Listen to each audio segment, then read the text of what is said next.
Hi guys, kakain na naman tayo. Meron akong ulam dito. Ang ulam ko ay kare-kare. Wow! Binigay ng kapitbahay. Sana all. Meron tayong rice. Gusto kong kumain sa baunan. Let's eat. Sarap ng gulay. Mainit pa yung kanin. Sarap ng gulay. Gamitin lang si Lola para mabilis mo makita ang calories. Undan lang ang larawan at malalaman mo ang calorie na rinabarihin. Sarap, the best.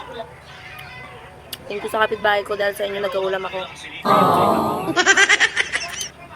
Pagtingin po niya, Sarap ng gulay. may isa pa kasi ng picture kung may nakasilip.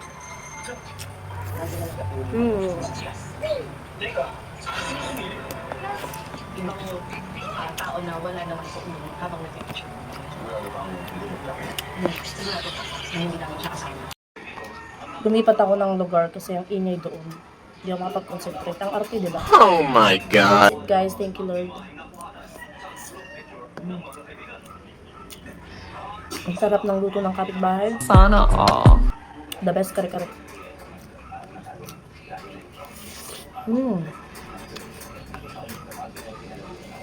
Tapos yung kain mainit. Perfect.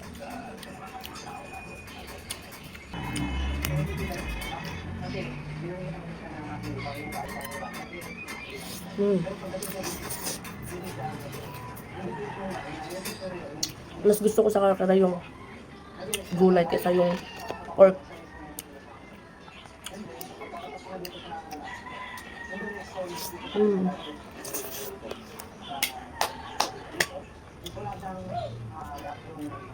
OA na naman po tayo, no?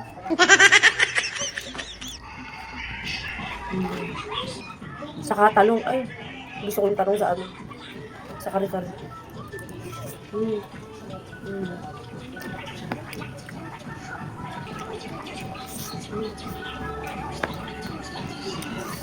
Perfect yung gulay, sarap.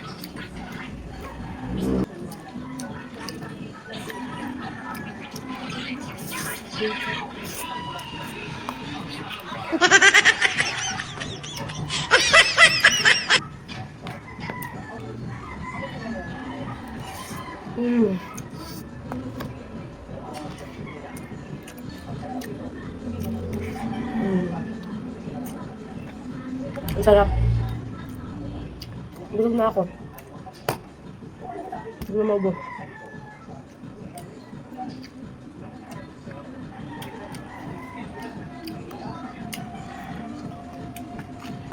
Ganyan lang ako kumain. Mabilis ako magbusog. Mabilis din ako magutom. Ang style ko kasi, minuminuto ko makain. Kaya sinasabi nila, ang bilis mabusog, hindi mo maubos yan. Hindi rata sa katawan mo, ganyan-ganyan. Taba-taba mo, ganyan. Sabi sa akin. Eh kasi nga, ganun ako. Mas mabilis ako tumataba kapag minuminuto ng gutom. Minuminuto kakain. Ang style kasi ng ibang, kakain ng kabundok. As in marami sa plato.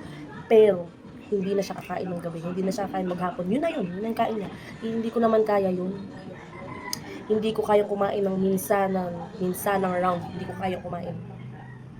Mabilis lang magutom, mabusog. Tinan mo, konti na ng kanin ko. Mabilis ko mabusog, diba? Hindi ko maubos. Busog agad ako. Tapos mamaya nyo, kakain na naman ako. Ganun ako tumag.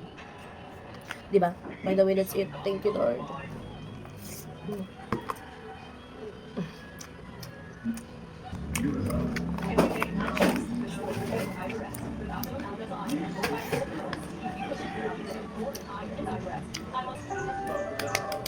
Thank you, Lord. Sarap.